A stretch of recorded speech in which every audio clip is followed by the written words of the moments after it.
Assalamualaikum warahmatullahi wabarakatuh. Alhamdulillahi rabbil alamin, wassalatu wassalamu ala sayyidina Muhammad wa ala alihi wa sahbihi ajma'in, amma ba'd.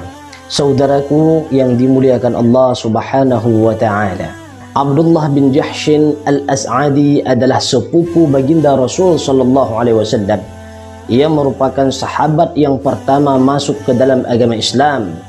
Ia memeluk agama Islam sebelum Rasulullah sallallahu alaihi wasallam berdakwah di rumah Al-Arqam. Abdullah pernah hijrah ke Habasyah untuk menghindar siksaan orang-orang kafir Quraisy.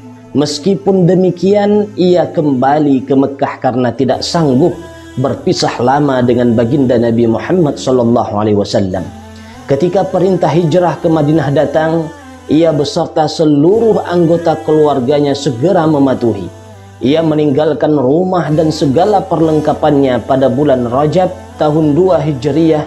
Abdullah memimpin 12 orang sahabat, pada riwayat lain 8 orang sahabat yang diperintahkan Rasulullah untuk menuju suatu tempat. Ia menerima surat rahasia yang boleh dibuka setelah 2 hari perjalanan. Surat tersebut berisi perintah Rasulullah SAW kepada Abdullah dan pasukannya untuk menuju ke Nakhlah. Dalam suratnya beliau memerintahkannya menyelidiki gerak-gerik kafilah dagang kaum Quraisy. Di Nakhlah, Abdullah dan rombongan melihat kafilah dagang kaum kafir Quraisy sebagaimana disebutkan Rasulullah sallallahu alaihi wasallam. Ia bermusyawarah dengan pasukannya mengenai tindakan yang harus dilakukan. Saat itu merupakan akhir bulan Rajab, bulan haram yang dilarang berperang. Sementara malam harinya sudah masuk bulan Sya'ban dan diperbolehkan berperang.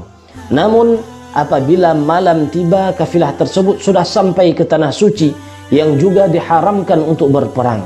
Setelah melalui berbagai pertimbangan, Abdullah memutuskan untuk menyerang kafilah tersebut. 1 orang Quraisy pun tewas, 2 orang tertawan, dan sisanya melarikan diri dengan membawa tawanan dan ghanimah. Abdullah dan pasukannya pun kemudian pulang ke Madinah. Saat telah tiba di kota Madinah, Rasulullah SAW tidak sependapat dengan keputusan yang telah diambil Abdullah.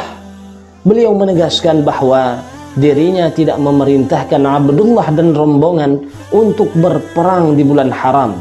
Beliau menolak menerima tawanan dan ghanimah yang telah Abdullah bawa.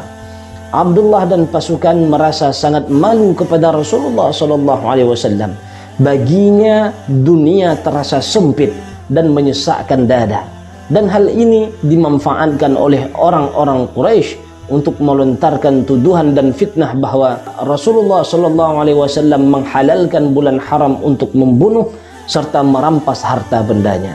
Dalam hal ini Allah Subhanahu wa taala berfirman dalam surah Al-Baqarah pada ayat 217. Yas'alunaka 'anil syahril haram qitalin fihi qul qitalun fihi kabir wa saddun 'an sabilillahi wa kufrun bihi wal masjidil haram wa ikhraju ahlihi minhu akbaru 'indallah wal fitnatu akbaru minal qatl wa la yazaluna yuqatilunakum hatta yardukum 'an dinikum in istata'u.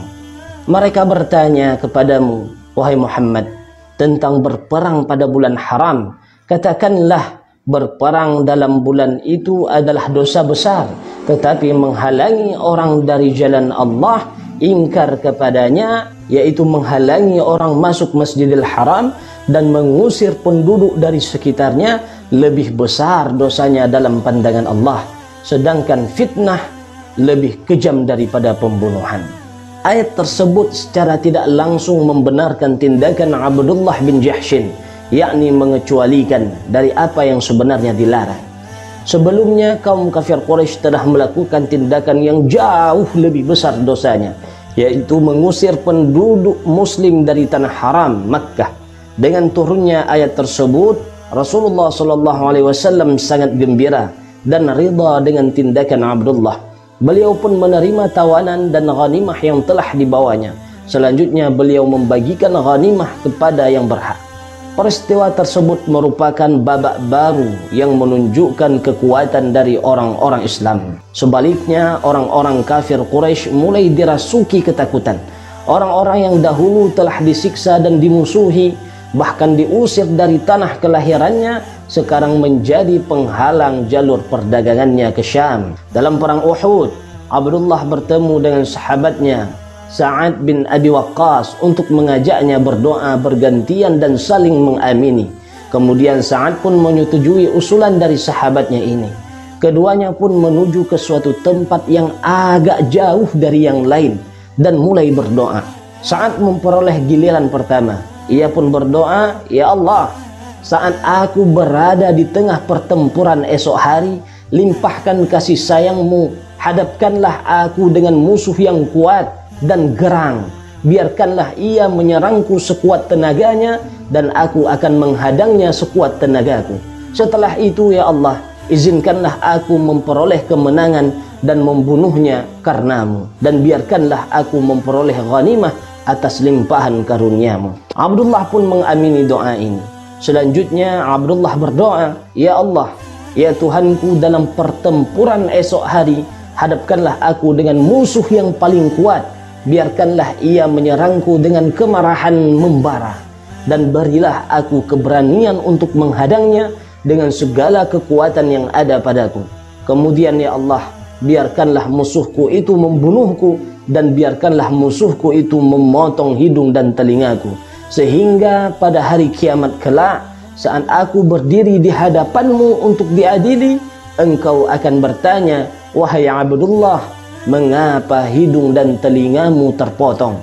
Maka aku akan menjawab, 'Hidung dan telinga saya telah terpotong karena berjuang di jalanmu dan jalan Rasulmu.' Maka engkau akan berkata, 'Benar, semuanya terpotong karena berjuang di jalanku. Ya Allah, kabulkanlah doaku ini.' Sa'ad pun mengamini. Esok harinya pertempuran berlangsung sengit. Doa keduanya dikabulkan oleh Allah Subhanahu wa taala. Sa'ad memperoleh kemenangan dan ghanimah yang banyak, sedangkan Abdullah menemui syahidnya dengan hidung dan telinga terpotong. Tubuhnya tercincang seperti jasad pamannya Hamzah bin Abdul Muttalib.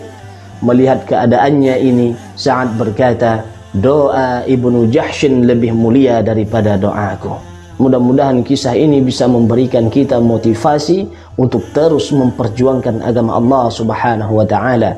Amin amin ya rabbal alamin. Assalamualaikum warahmatullahi wabarakatuh.